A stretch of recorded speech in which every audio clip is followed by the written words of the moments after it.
যা যা বলে দে, দুবাই না এবার ব্যাংককও পুরো কাঁপিয়েছে।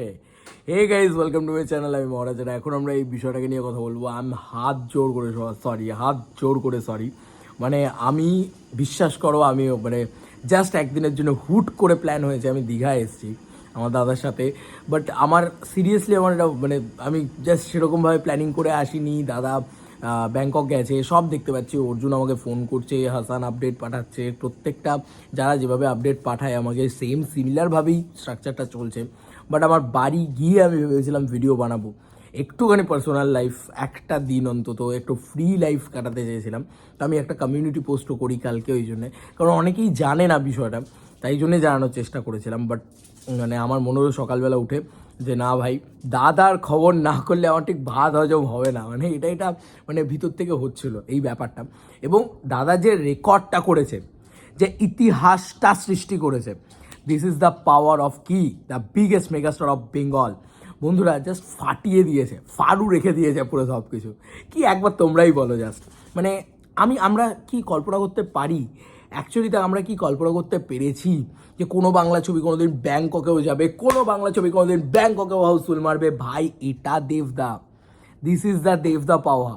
মানে আমি জাস্ট দেখছি, হ্যাঁ মানে আমি কাল রাত্রিবেলা দাদা যখন পোস্ট করেছে, ওই যে আমার কাছে যে ছবিগুলো এসছে, আমি যখন ছবিগুলো দেখছি না, সিরিয়াসলি বলছি তুমি গুরু কি জিনিস। আমি যখন বলছি মানে জাস্ট দাদা পোস্ট করেছে দেখলাম, সেখানে পাবলিক ভাই, কি পাবলিক ভাই, ওটা বিদেশ ভাই, ওটা ব্যাংকক। আর দাদা নিজে পোস্ট করেছে, এত লোক ভাই, মানে এটা কি ছিল? মায়া দয়া আছে বলে কি ভাবেছে, রেখে গেলে কানে ফেলে দেবো তারা চুল। ভাই ভাই আমি একটাই কথা বলবো, আমি জাস্ট টু এক্সাইটেড হয়ে গেছি। আমি প্রচণ্ড খুশি হয়েছি।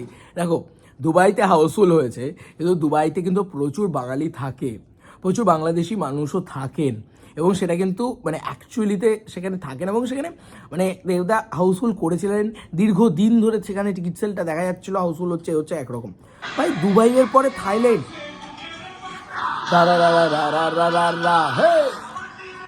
ভাই দারুণ দারুণ ব্যাপার। এটা 3 মিনিটের একটা করা হয়েছে, জাস্ট পাবলিকের রিয়াকশান দেখো, যে উঠছে প্রত্যেকে দাঁড়িয়ে আছে ভাই, ওটা ব্যাংককের মাটি, প্রত্যেকে দাঁড়িয়ে আছে। আর এই ছবিটা দাদা কি লাগছে দাদাকে, ওফ, একটা কথা বলতেই হবে, he is the Bengal represent superstar. Actually the বেঙ্গলকে রিপ্রেজেন্ট করতে যায় যেন। দুবাইয়ের মাটিতেও এই মানুষটা সুন্দরভাবে ধুতি পাঞ্জাবি পরে গিয়ে বাংলাকে দাপিয়ে এসছে। বেঙ্গল টাইগার ভাই, এই ব্যাপারটা বুঝিয়ে এসছে, বাংলার বাঘা। সেই জিনিসটা কিন্তু আজকে সে আমার কোথাও গিয়ে মনে হয় যে ব্যাংককের মাটিতেও, কালকে ব্যাংককের মাটিতেও সেম জিনিসটা করে এলো। আমি সরি যে আমার দেরি হলো বিষয়টা বলতে, বাট জাস্ট দারুণ, দুরন্ত একটা ক্রেজ আমরা দেখতে পাচ্ছি। আমরা জাস্ট একটা দুরন্ত ক্রেজ দেখতে পাচ্ছি। আমার মনে হলো ভাই, যে কোনো জিনিস পরের থাক, বাট এই জিনিসটা সবার আগে আসুক। মানে এটা জাস্ট দুরন্ত বিষয়। মানে আমি জাস্ট এত ভালো লেগেছে না এই ছবিগুলো দেখে, এত ভালো লেগেছে।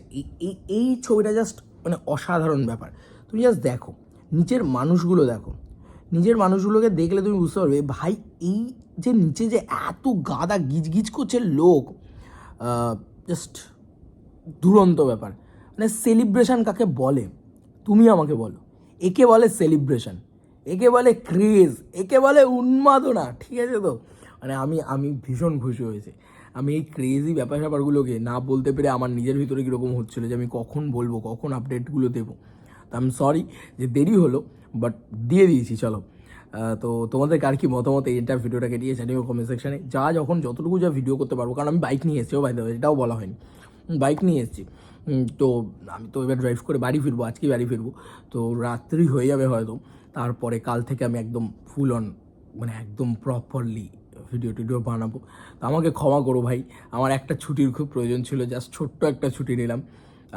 তোমাদের কার কি মতামত জানিও। চলো বন্ধুরা, নতুন কোনো ভিডিওতে দেখা হবে, বাই।